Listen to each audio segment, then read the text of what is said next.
त्यो अब जम्मै मान्छे घरमा चुप्लाएर बसेको नि बेकादी गभर्मेन्ट विषय यहाँ अनि ओइ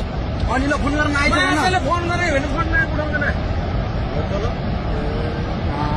अनिल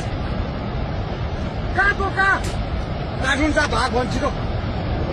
तो भाग छिटो भाग मारेर बुढा मान्छे पोखरीबाट जा बेकादी बजार केही छैन छिटो भाग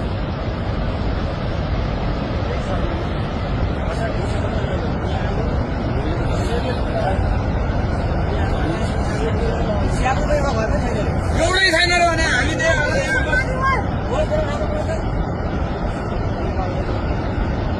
बेसी अरू कटेन